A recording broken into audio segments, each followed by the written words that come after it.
బీరకాయ పాలు పోసి చేస్తున్నానండి. ముందుగా ఆయిల్ పెట్టుకుని కొంచెం మన తాలింపు గింజలు వేసుకోవాలి.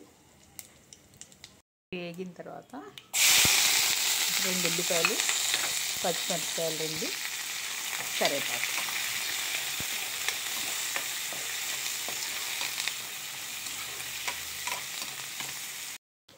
ఇవి పెద్ద బాగా నల్లగా ఏగక్కర్లేదండి, కొంచెం దోరగా వేగితే చాలు.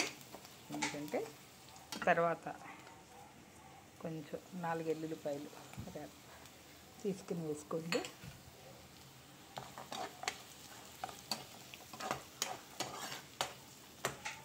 దీనిలోకి బీరకాయలు, లేత బీరకాయలు అయితే పాలు పోసి వండితే మొత్తం కర్రీ అంతా ఒక్కరే తినేస్తారు. నా వీడియో నచ్చితే please subscribe friends. Thank you so much. ఏం లేదండి, ఇది సిమ్లో పెట్టేసి చిన్న మంట పెట్టేస్తే సరిపోతుంది, అదే మగ్గిపోతుంది. ఈ బీరకాయలు కొంచెం మగ్గిన తర్వాత మనం ఒక్క అర స్పూను, పావు స్పూను కారం, అర స్పూన్ కారం, పావు స్పూను పసుపు, తగినంత ఉప్పు, ఈ 3 వేసేసుకోవడమేనండి. అంతే. వేసుకుని సిమ్లోనే పెట్టుకోవాలండి. బీరకాయ మగ్గాలి అంటే మాత్రం సిమ్లోనే పెట్టి ఇలా మూత పెట్టాలి. అది బాగా మగ్గిన తర్వాత కలుపుదామండి. పక్క పొయ్యి మీద పొటాటో ఏమి లేదండి, ఆయిల్ వేసి శుభ్రంగా వేగిన తర్వాత కాలిన తర్వాత ఆయిల్ బాగా మరిగిన తర్వాత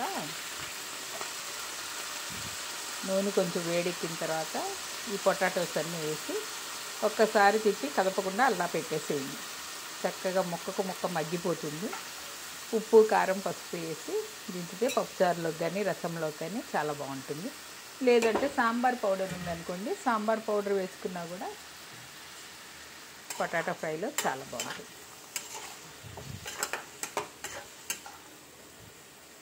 ఇక మనం దీంట్లో ఒక్క కరివేపాకు మాత్రమే వేస్తామండి. అంతేనండి. ఇది ఎప్పుడు మగ్గుతుందో మగ్గనివ్వాలి.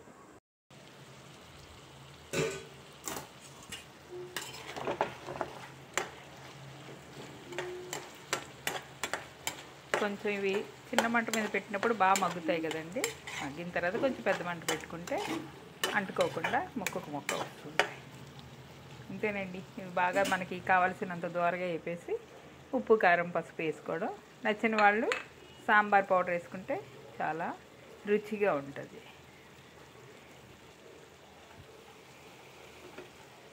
ఇక బీరకాయ కూర ఎంత దూరం వచ్చిందో చూద్దాం. చూడండి, బీరకాయ కూర సిమ్లో పెట్టాం చూడండి.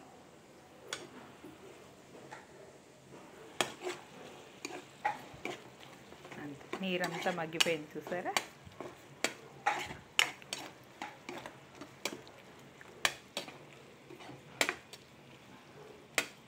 దీంట్లో మనం ఈ స్టవ్ కట్టేసిన తర్వాత పాలు పోసి దింపేసుకోవడమేనండి.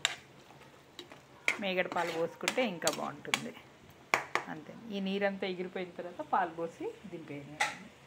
బీరకాయ కూర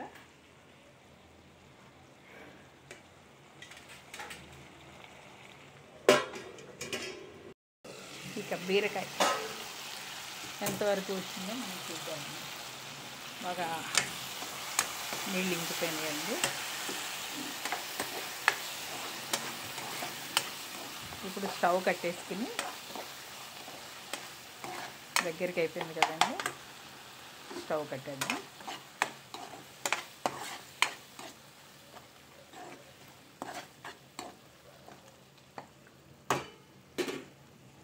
చూడండి, స్టవ్ కట్టేసిన తర్వాత మనం మేగడ పాలు పెట్టుకున్నాం కదా, ఇవి దీంట్లో వేసేసుకోవడం. బీరకాయ పాలు వేడివేడి అన్నంలో చాలా రుచిగా ఉంటుందండి. కానీ ఇది మనం వేసేటప్పుడు వేడిగా ఉన్న దాంట్లో వేయకూడదండి. కొంచెం కూర స్టవ్ కట్టేసి వేసుకుంటే బాగుంటుంది. Thank you so much friends, please subscribe. ఇది తినేటప్పటికి దగ్గర పడిపోతుందండి. కర్రీ ఏ స్టేజ్కి వచ్చిందో ఒకసారి చూద్దాం. చూడండి, ముక్కలన్నీ సిమ్లోనే ఉంచాము. ముక్కలన్నీ ఇలా మెత్తబడిపోయినాయి చూసారా, కట్ చేస్తుంటే. అందుకని ఈ స్టేజ్లో ఉన్నప్పుడే కొంచెం పెద్ద మంట పెట్టుకుందాం. పెద్ద మంట పెట్టుకుని తిప్పుతూ ఉండాలి మనం.